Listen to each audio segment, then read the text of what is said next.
Well, good morning. It's News from the Roots on Mountain Stream TV. Today is Friday, December 15th, 2017, and I have a special guest with us this morning, Robert Eidus. And it's best to look at the camera rather than up there because, I do that all the time. And the audience is used to that.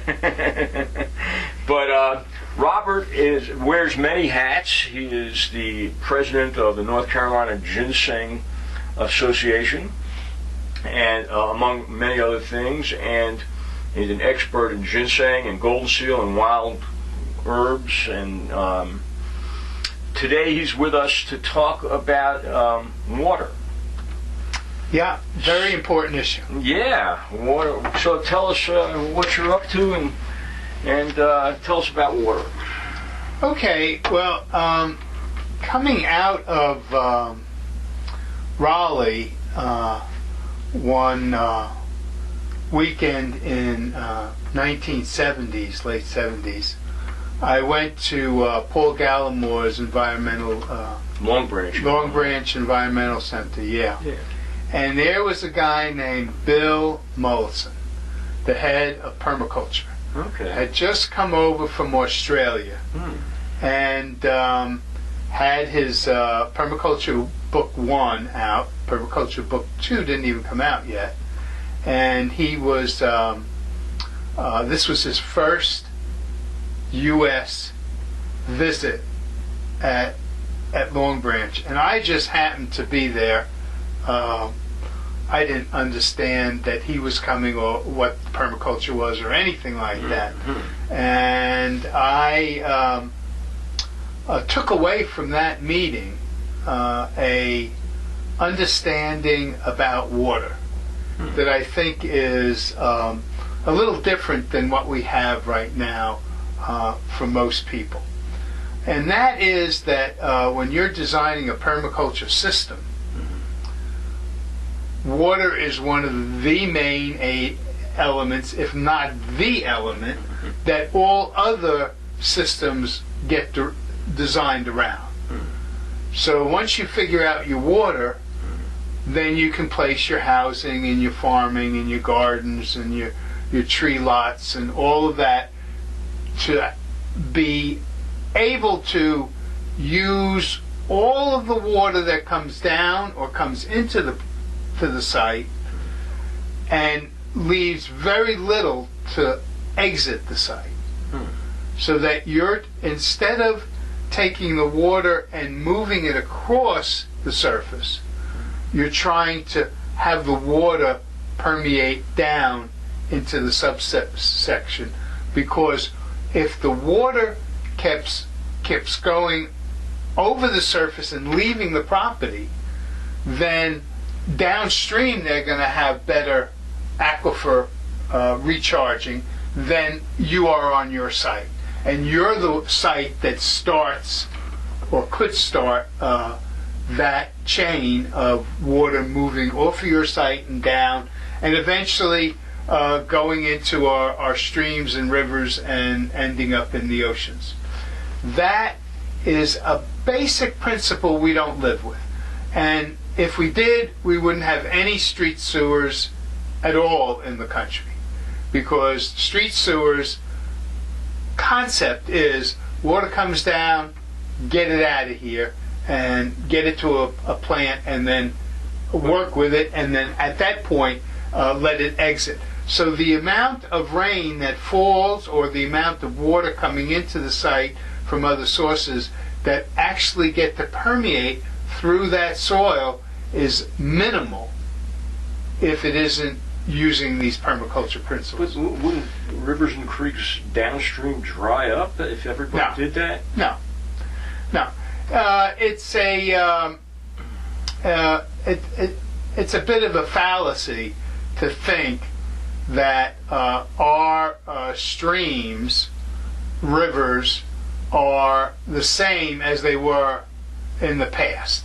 With all the dams, with all the stuff that they have water retention on the streams and rivers. They control that. It comes in, it goes out. It's not a an element that is even looked upon, because at the end of the cycle, if it's done properly, there won't be that much more added to the oceans the way they are right now. So that dead zone outside New Orleans, where all of our nutrients are heading towards on this side of the Appalachian Mountains, that it wouldn't happen. All of that collection of dead nutrient over nutrientized the oceans wouldn't happen, and the water would have permeated down into our sub aquifers. Now, I don't have to point this out anything more than if records at a well drilling company were seen, the amount of depth that we have had to go in year by year is getting further and further and further down. And that's because we're not recharging our aquifers. So that is key, I think, to the way I'm looking at water for us to use appropriately. It's not that we don't use the water, it's just that we're not appropriately using the water. Now, when we look at the site and design around the water, with that knowledge that all rainwater should be captured and used on the property, with none or little of the water shall be allowed downstream. And this should be specifically applicable to all places where the water starts as a spring. Now, one of the things that influenced me recently was that I was out in California in the wintertime, and they were going through major droughts. And I saw how inefficiently we collect water. And there was a gentleman, I don't remember his name, but there's a book out called Harvesting Rainwater. And that was about this project in Phoenix, Arizona. And it indicated to me how important our rooftops are. And that our rooftops that gain rain water and is not collected is a mistake. And we have, as we see in California, they go through drought and heavy rain periods. They don't collect anything. I didn't see a rain barrel in Southern California when I was there. So the concept of water being cheap, water being free, we're always going to get water, has been around for a long time. But now we're going to have to start looking at rainwater, especially, to harvest that. That's going to be really important in the future.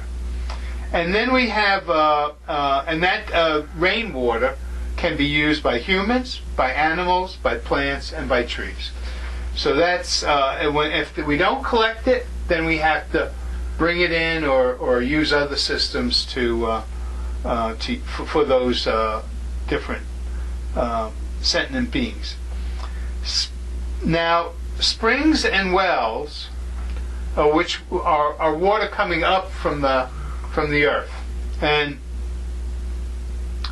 if you have a property that has a spring, then you have the opportunity, if you know where your spring is and you have your housing site below that spring, then you can have gravity-fed water. What's the advantage of that? The advantage is that you don't have to use electricity. And the water comes up from the earth, you store it, and then you use it with gravity coming down to the dwelling. That is ideal. Now, there are some instances where you have a property and you have a stream, a branch, or a river will be coming from outside of the property and passing through or on the property boundary. There are plenty of opportunities here with that kind of scenario to create pumps ponds to farm ponds, and if the stream or branch is below where the pond site is, you still have the ability to put in a ram pump and pump that up into the pond. Now, back in the days when more people were farming than the less than 2% of the population now, there were government programs to create farm ponds. Free, absolutely free, because they saw the value of this. Now, that's out of the consciousness. Okay, so if water is captured or harvested, it can be stored. These can be in reservoirs, and reservoirs go all kinds of gallons. I have a 150 and a 300 on my property, and I have a 375 on the nursery property. The reservoirs also... You're talking about the big plastic tanks, right? Yeah. Now, in the beginning, when I started out, they were all clear, and you had to build a house around it. Now, they're dark green color, and you can have them outside. And so we have both. We have two that are in little tiny houses, and we have one that's outside green. The other aspect is rain barrels that fill up from the roof. That's another great reservoir. And those can be anywhere from 25 gallons on up. I think I have 125s on all. I have 4 of them on the houses. Now, what do you do with that water? Okay, the rain barrels, as far as my farm is concerned, we water our plants with that first. We don't use... Just by hand with like a bucket or something? No. We do have watering cans, is one way. But you can attach a hose to it, and you could hose whatever you want. You as long as it's downhill from the house. As long as it's downhill from the house. Right. Right, exactly. Right. And there again is why the house and the garden need to be appropriately designed so those kinds of things happen. Yeah. Okay, now ponds can be a great food production system. They can be a landscape feature for flood control. And a lot of places in the mountains where it's pretty steep, it's hard to create a pond. You really need a more flat area, and you need some clay to build the dam. And a lot of places that are steep in the mountains do not have the clay to do something like that. Now, the other things that are really important that we don't do, one is we used to do it, and another is a brand new concept. The thing that we used to do is create swells. So when it rained real hard on the sides of roads, there was this swell that could fill up and again allow the water to drain out before some of it went downstream.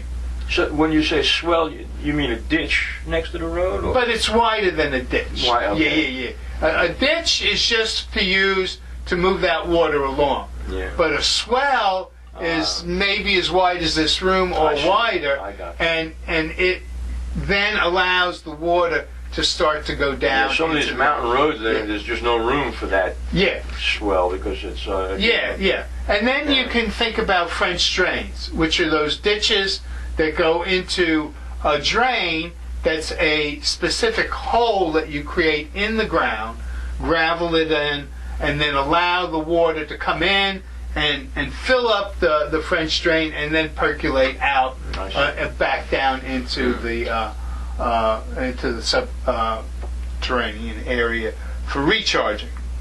So swells are were a common thing that farms had, especially the farms that were down in the valleys. They all had swells, and they caught their rainwater so that rainwater would go back down into the ground. Now, the other newer concept is rainwater gardens.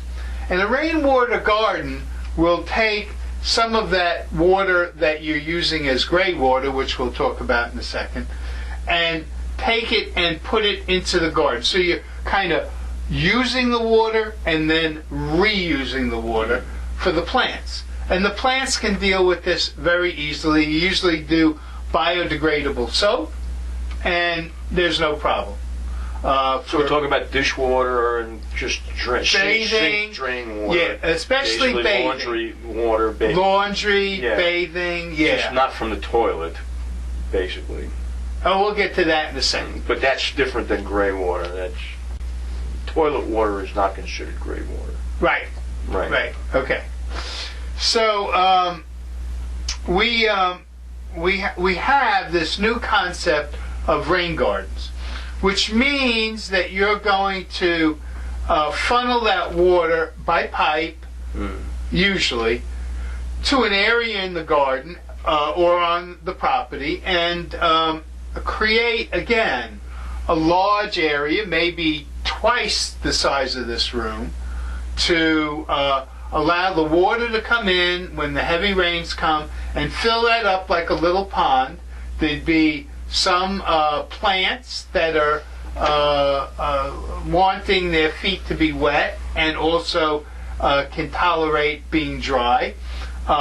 And so in most of the times that rainwater garden is moist but not filled with water, and then once that water comes in, it'll easily percolate back into your garden for your vegetables and for your recharging of the water.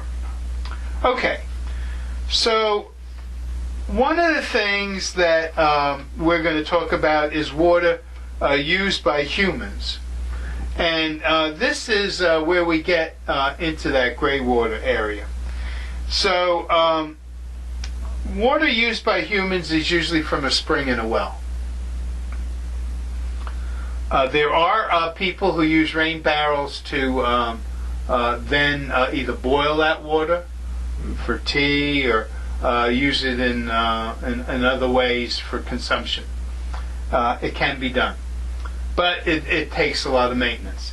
However, this was something that was explained to me by a number of Native American elders and braves, warriors, who said to me that they could never understand how defecating in drinkable water by the Europeans was something that you would want to do.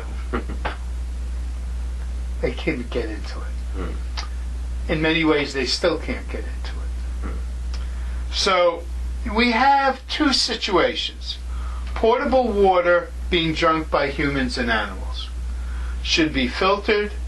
Carbon filter is an option, as you led me back in the days when you were a plumber, as well as sediment filters. These are important to filter your water out. There's lots of people that drink spring water straight out, and I don't recommend it. But a lot of my friends do it. Yeah, around this area that has Giardia maybe, or E. coli, or I mean, even in my enclosed spring house, spring crickets seem to always be there. Salamanders, they poop. That's right. Yeah. Gotta deal with everybody's poop. Right. Okay, so that is the first thing, is portable water. Non-portable water used for bathing and washing, also gray water for watering plants in the garden and tree, for food production, and for reuse. Now,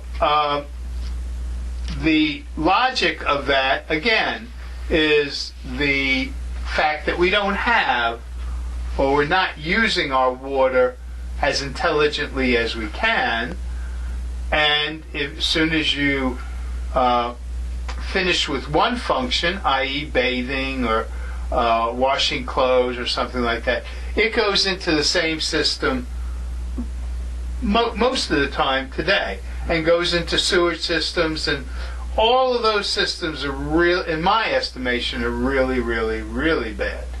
I know about stormwater from my development in Cary at Pirates Cove.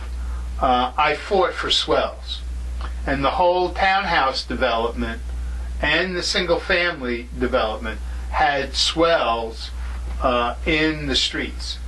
So they were always a blessing for this community. Okay. Do the swells just to envision all the problems that might occur? I mean, do they harbor mosquitoes and things like that if they build up with water in the swells? Well, usually a swell will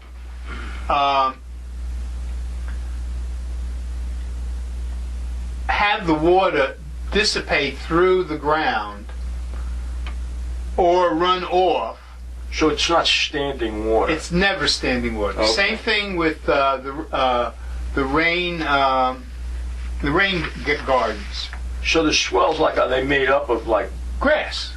just grass, not gravel or anything in there to help it drain? Well, yeah, you can, but usually on a large piece of property, you're going to have a lot of swells, which would mean a lot of gravel. So it's basically a shallow ditch, but it's a wide, shallow ditch.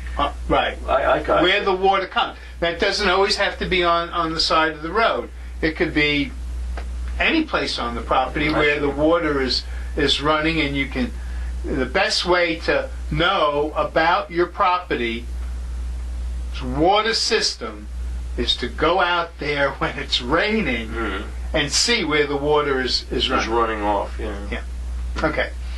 So now we're going to talk about something that has been done for thousands of years, but is very out of fashion today. And for a lot of people, it's really a no-go area for them in their mind. However, let me, before I really get into my understanding of it, is that I just had a meeting with Patrick Battle, and he insisted that the new research, which was taking soil samples back in the 50s and analyzing them to soil samples today, show that our soil for growing is deficient in nutrients. And this comes from the air as well as bad water. And so the carbon dioxide up in the air, up in our atmosphere, the global warming, is all having effect, which we know, but it's also having an effect on our soil. It's depleting. It's depleting the soil. And that's the new study, brand new. I just talked about this 2 weeks ago. And so this is new research, new understanding. And there are a number of ways of replenishing the soil. Going back to what our ag extension people talk about, throwing chemicals on it, to putting the new scene of biochar on it. But the reality is that those things are both bought by some outside entity and brought into the farm. Right. Here, we're saying we, in our urine, have the nutrients that need to be placed back in the soil. It's nitrogen, yeah. And if we take, and minerals, especially minerals, it's not only the nitrogen. And as we take our urine every single day and put it on top of our compost piles, we are then now infusing our soil in our compost, which we're now going to be putting on our planting beds at some point down the line, years, a year, half a year, whatever it is, to be able to bring back some of the life of the nutrients and minerals in that soil. I'm wondering, like, how the air pollution interacts with the soil to deplete nutrients. Is it the acidification Yes. that's taking place? Is that from excess nitrogen deposition and carbon dioxide? All of this stuff that we understand It's about, but we've breaking never, down the minerals in the soil. but and we've then never washing zeroed away. into the soil. Yeah. But it's the same process is still happening. And we have a problem here. And if you want to go out and pay for something to add into your soil, fine. But you don't have to do that. You can take and reuse the minerals and nutrients that you get in your food and water to be reused into the compost, which is then reused into the plantings. But again, we're just talking about urine here. We're not talking about solid waste. I am so happy that you mentioned that. Yeah. So now we have a basic understanding of one part of the body's expulsion system. The other side is huge also. And as we saw in China during the Cultural Revolution, this was common practice. Humanure, there's books about it now. I remember when the Southeast permaculture gathering up in Silo every year, we blew through the facility's toilet system with 100 and well, we were supposed to have 125 people, but we blew through it when we had 175. All of the toilets got stopped up. And this has now been maybe 10, 12 years.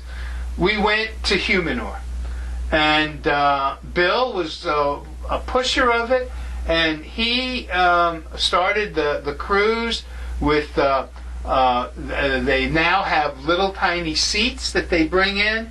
They have 5-gallon buckets. They have a whole crew that does nothing but Humanure, and taking that Humanure to a site to be composted. So you don't want to put your Humanure on any vegetable plants. Okay. You need it to be totally composted, which is a year or so out in the compost bin before you even think about putting on. And as Joe Hollis does and at Mountain Gardens, he takes his 55-gallon drums, and when that gets filled up, he creates a huge hole that he dumps this in and then plants a tree on top of it. Okay. So for especially fruit trees, nut trees, this is very applicable. It's not something you want to use on your vegetable garden. No. Because I know that you can, there are hepatitis and outbreaks that have taken place where people have used human manure for. I mean, you have to be very, very careful, because that's a nutrient that attracts human disease, and so you have to be very careful. Parasites. And all kinds of things. And you have to compost it. You got to do it right. And not only use it on underground, like for trees, berry bushes. This is not something you want to put directly on your vegetables. No, absolutely not. Yeah. But that knowledge is really pretty common now, that you don't want to do that. Having a biocomposting toilet, though, is revolutionary. And it's revolutionary to be a farmer, and it's revolutionary to have dual water systems, and it's revolutionary to use composting toilets and reuse your urine for nutrients. And so all of this is the new farming way, because it allows you to reuse a lot that you have and not have to go out and purchase stuff. Okay, now let's talk about water and containers. It is absolutely, I think, criminal that all of our blood now has plastic in it. Every human that I know has been studied in America for blood has plastic in it. You mean from water bottles, food bottles that are made of plastic? Yeah. And when I see people that don't have glass or stainless steel, it concerns me. It's almost as concerning as people who, tend to do other things nowadays that just don't make a whole lot of sense. But I would encourage everybody to not drink out of plastic water. And plastic water bottles are a major source of plastic to be recycled or landfill.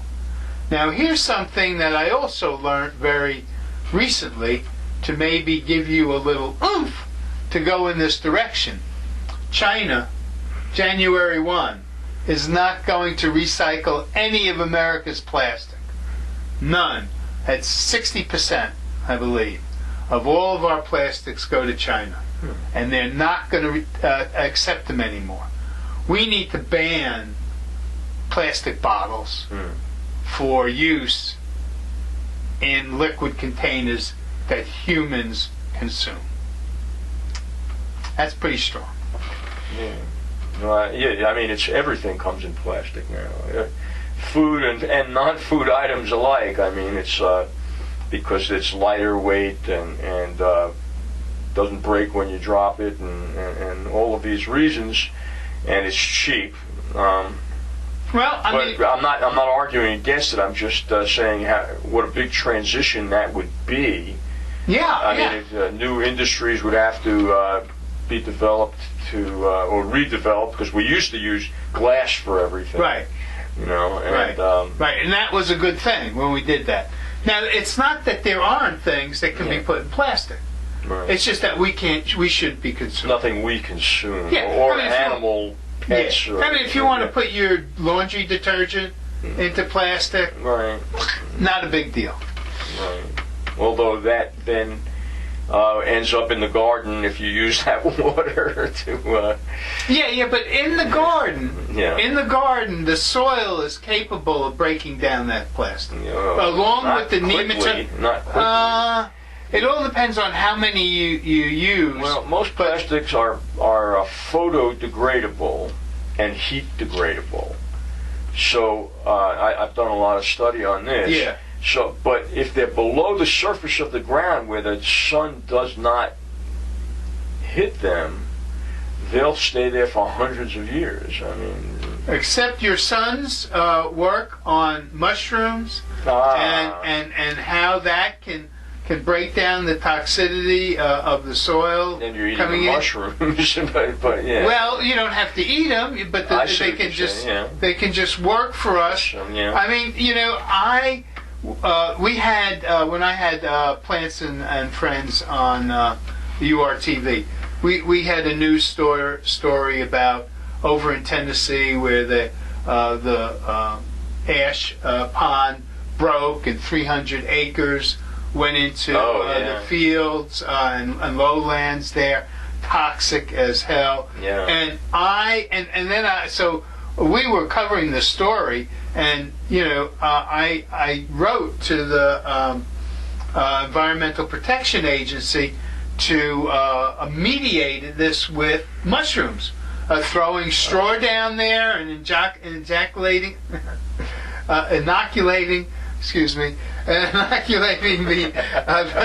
the straw to create mushrooms.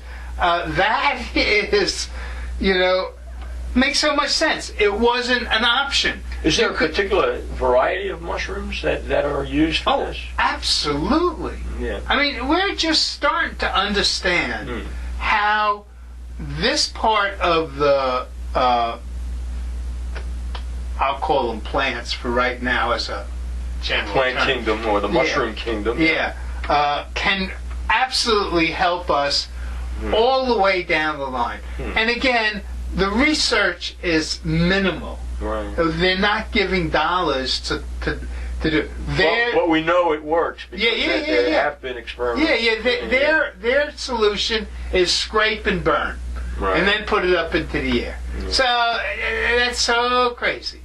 But that is an important aspect of what we have to deal with water.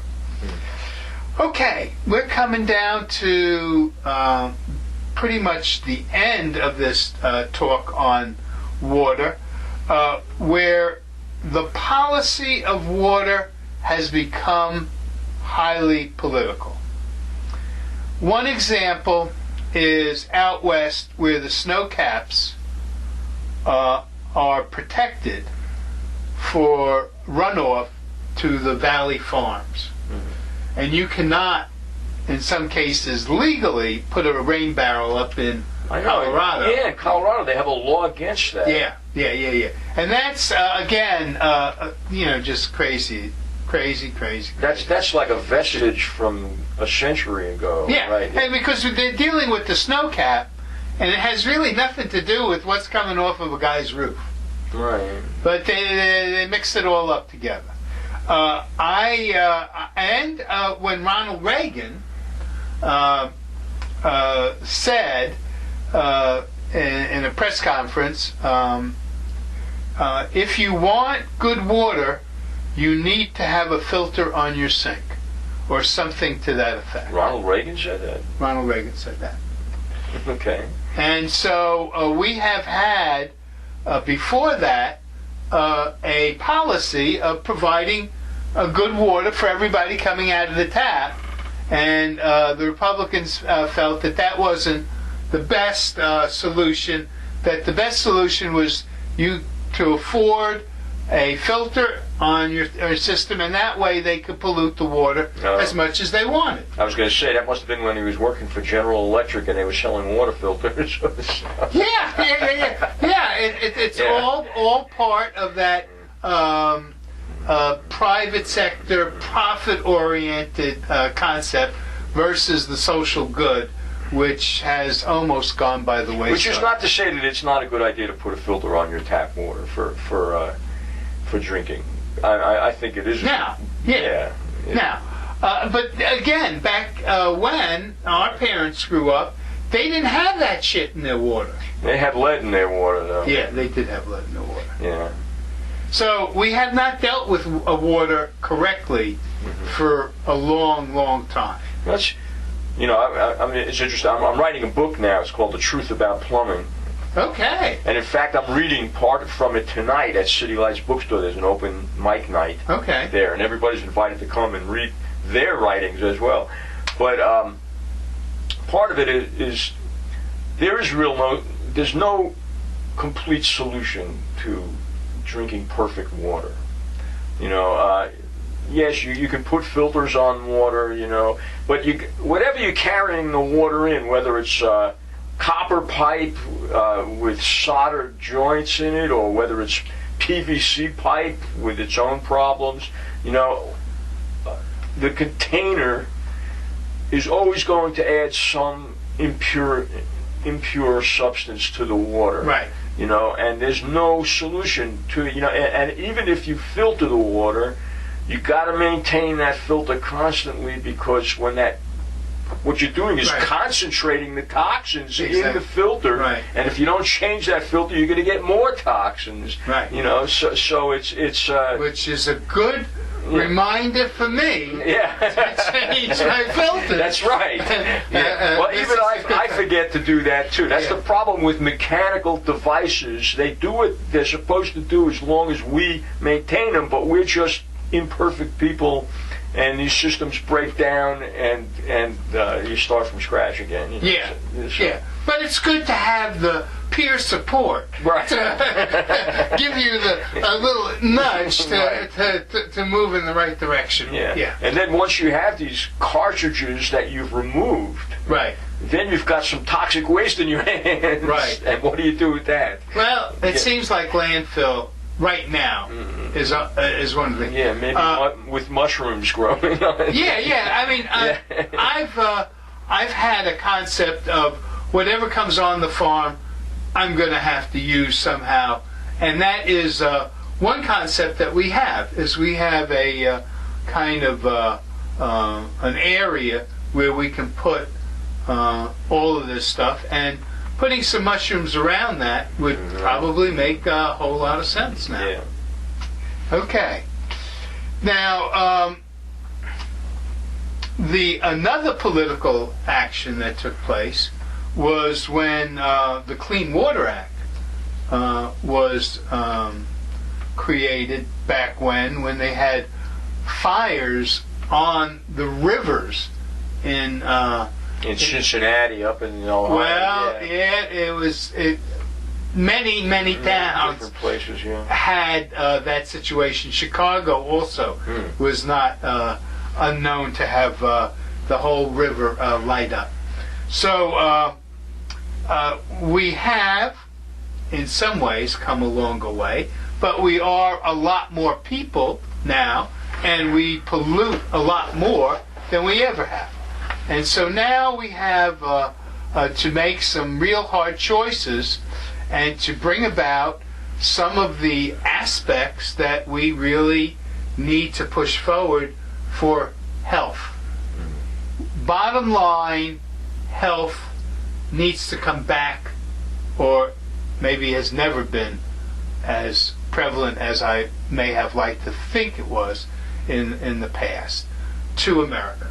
And we have to get away from the concept of using people when they have the ability to be producers and workers, and then as soon as their work life ends, all of these contaminants build up, and then they die, so the government doesn't have to keep them alive at old age. Disposable people. Disposable people.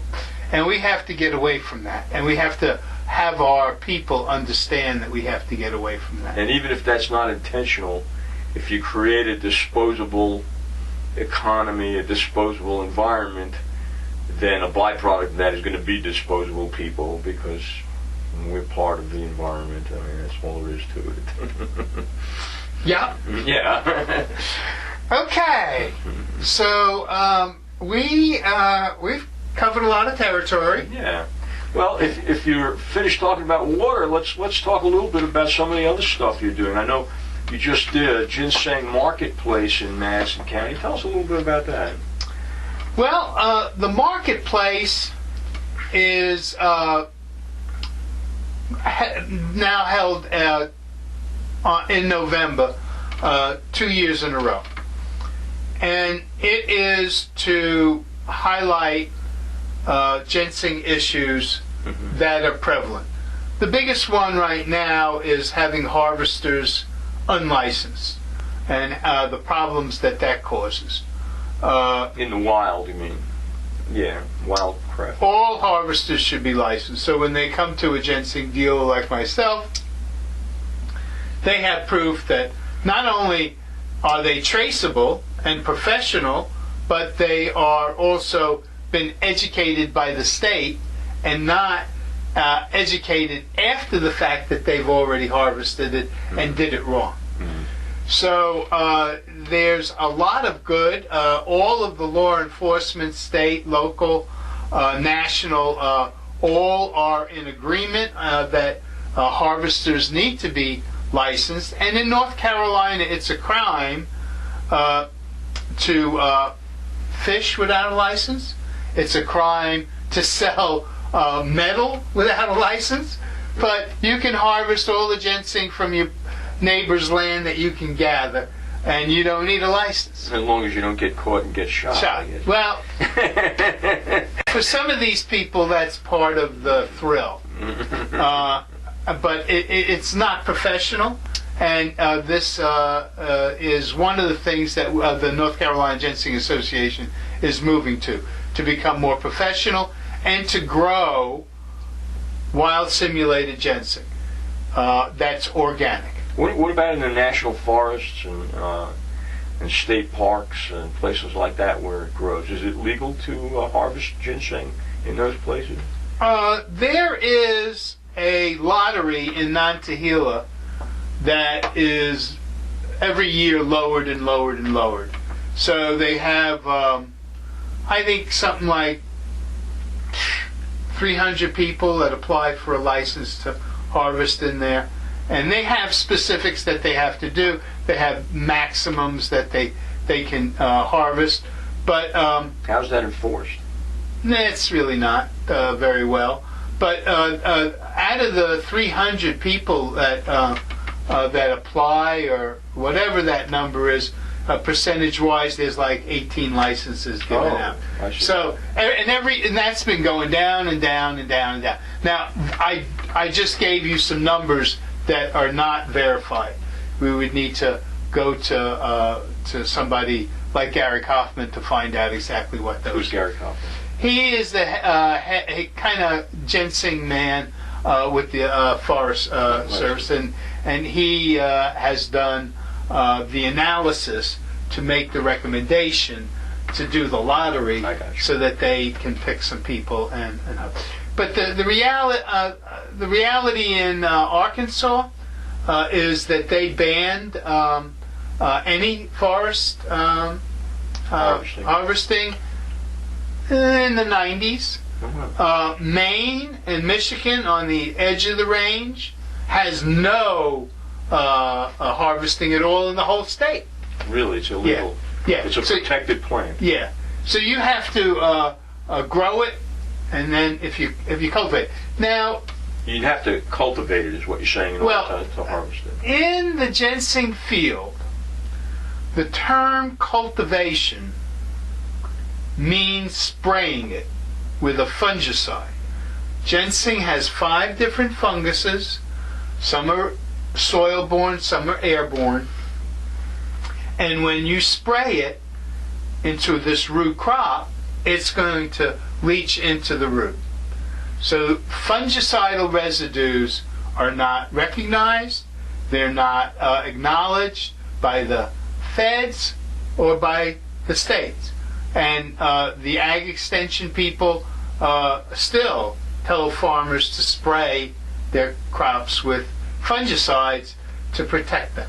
So this is cultivated ginseng when people actually farm ginseng and plant it as a monoculture. Right. Now the new way of farming in the woods is to produce wild simulated, which is not necessarily in a monoculture bed. Could be with a lot of spacing, but it usually has other of the companion plants out there to help the plant. For instance, golden seal is antifungal. Okay. Planting golden seal in the ground or putting golden seal washes into your beds will protect the soil-borne funguses. It doesn't help the airborne. With the airborne funguses, you need something like horsetail, which is antifungal, that you spray on the tops of the plant. So in the wild, like, ginseng doesn't grow in patches so much. It grows in isolated plants here and there, and therefore it doesn't attract those funguses as it does in a monocultural bed that somebody plants somewhere. And it's just like any monoculture of any kind creates problems because it attracts insects that attack that plant. Right. And yeah. That's absolutely true. However, let me also mention one other thing. In a colony of ginseng, that occurs naturally. There'll be one big plant, maybe 40 years old. And then there would be smaller plants. Connected by the roots? Or No, just by those seeds dropping, and around that whole plant. If you have the study that was done by the Park Service, you have to have 176 plants for that little colony to be sustainable. So you'd have little tiny 1-year-olds, you'd have 2s, 3s, they go up, but as they got bigger, the leaves wouldn't when the leaves, when you're in a monoculture bed, everybody's the same age, then the leaves overlap, and right in there so is the the house. multi-generations protect each other. And Yes. Yes. Interesting. Yes. But those colonies now in America are so rare. They don't exist because there are some. People harvest them. I've seen them. I've seen some of them. Yeah. But basically they're really, really rare now. And unfortunately our government hasn't protected this plant. And we would love for the government to have fungicidal residue exams, analysis done on the roots by lot as they come back into the country, and we would also like for them to reseed, replant. It seems, it's really funny to me that we could go ahead and allow people to get free little pine trees. And we did that for years. And eventually we had this pine beetle that came along, and it was just lunch. But they gave them out free, little tiny pine trees everywhere. Now we asked them to now start planting ginseng seeds, creating ginseng stocks, North Carolina ginseng plants that have been here forever and haven't been crossed with New York seeds or Wisconsin seeds. They're rare. They're really rare. But that's what needs to happen, is that the state needs to come along and create this, and that way, if we have little... How can you create it? I mean, you find the plant... You find the real ones. And then you bring it back... So there are still some that are growing naturally. Yeah, and then you bring them back, and you watch all of those guys get bigger and bigger, and every year you bring in that plant seeds, and you keep on doing it. Will they not over years. cross-pollinate with other? There is no cross-pollination with ginseng. It's okay. the male and the female are both in the same plant. Okay. And the other thing about ginseng, it's the only plant that tells you your age. So as the existing stem comes out, there's another bud coming out for the following year, the next year. Okay. And so, counting those scar where the stems fall off each year, you can tell how old the plant is. That's very interesting. Yeah, the only plant that I know that has an age like the rings of a tree. So we have some interesting aspects of the ginseng marketplace, looking at areas that nobody has been looking at, nobody's been talking about, and we've gotten that to come onto our website, Facebook page, and the Facebook page you can come and join and get this information from these two conferences.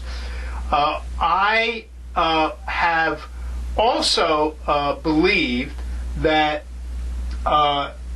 to not only educate, we need to also allow a mechanism for the farmers to sell their organic roots, which don't go to Hong Kong. So stay here and are able to be purchased by local herbalists, healers, acupuncture people, Chinese traditional medicine people, all the people local in the area to get the local roots. And in March 24th, we're going to have, by invitation only, an auction. We will have lots of ginseng, different numbers of roots in the different lots. North Carolina? All North Carolina. No. And a majority which are wild simulated. And We're coming out of the forest. Where's this going to be held? At Fifth Season Gardening Center, opposite the mall in Asheville. In Asheville? Yeah. Well, opposite which mall? The Asheville Mall. The Asheville Mall. So that's... Tunnel Road area. Yeah, right where Sears is. Right? Well, yeah, opposite that where the new Whole Foods is. Okay. And that little shopping center, they're on one end. And it's going to be a 4 to 7, so late afternoon. And we're going to have some wine and beer and hard apple cider. Well, maybe we'll do teas. another report on that before, as that gets closer. Yeah, but that again is only invitation, so you need to contact the North Carolina Ginseng Association if you're interested. Okay, and then they can contact you by going to the website? The Facebook page. The Facebook page. Yeah, we don't have a website. Okay. We just have Facebook. So the North Carolina Ginseng Association, look that up on Facebook. Facebook.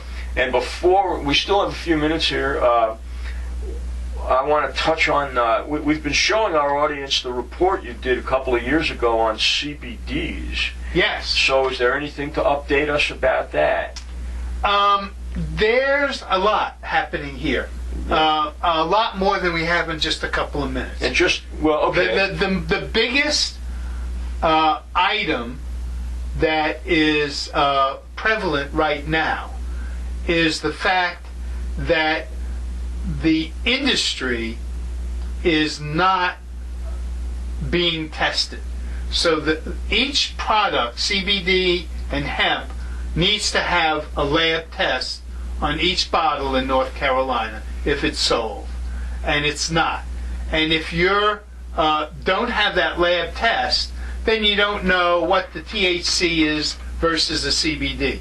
And if you don't have enough THC, it won't activate the CBD. And if you don't have enough CBD, it won't activate the TBD. Together, okay. Yeah. So that's the new research. But on it's this. it's legal. No. Okay. So what is legal is hemp seed oil. Okay. That Dr. Bronner's did in the 60s from Europe to bring in seeds to make the hair products which have omega-3s and omega-6s in it. The hemp seed has 0 amount of CBD or THC. And especially when they wash the seeds and anything that would be contaminated is gone. That's how you could have seeds with 0.3 THC or lower, because they don't have any. And they don't have any CBD. If you see anything that says CBD or hemp, that the newest thing is to put aerial parts. So if you have the aerial parts, then you have the THC and the CBD in the trichomes. They're in the leaves and the flowers. But hemp is the stalks and the seeds. And they have no CBD. They have no THC. So the CBD oil is then illegal? Oh yeah. Everything that you see now in North Carolina is basically illegal. And but it's sold in stores. Yeah. The newest thing, if you want to go look on the internet, is Indiana Attorney General just confiscated every CBD and hemp oil off of the shelves in Indiana, because if it is, as they state, have 0.03 THC, it's illegal. Anything right now the feds have that has any THC, even in Lola, is illegal. Anything that comes into North Carolina from another state is illegal. Anything you see that that is gas grown, stations and convenience stores everywhere now, though. yeah, well, that's because in 2015, the Farm Bill was 2014 that created hemp to be legal. In 2015, they took away all the DEA funding in all of those 23 states that were medical marijuana and the 11 states that were hemp oil states. So we don't have anybody to enforce it. You have to go to the state level, to an attorney general, to do something like they did in Indiana, or you have to have very, very well-educated sheriffs who understand that this stuff is illegal, and all of the people who are producing the products are talking to these people and telling them this statement: hemp oil is legal in all 50 states. What they have to say is hemp seed oil is legal in all 50 states. Hemp oil is not legal in any state other than being shipped in from Kentucky or being produced in those 23, or I think it's 28 states now. You can produce that internally in the state, sell it in the state, but you can't ship it out the state. And there's just no enforcement.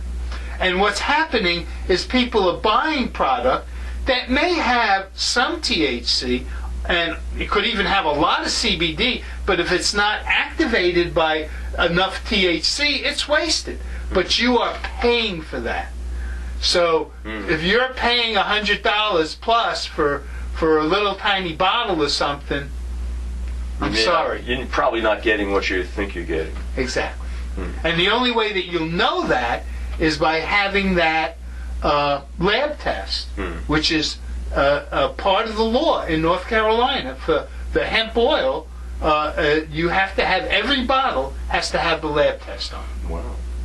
And it's not being done. I mean, that's not even practical. Oh, yes, it is.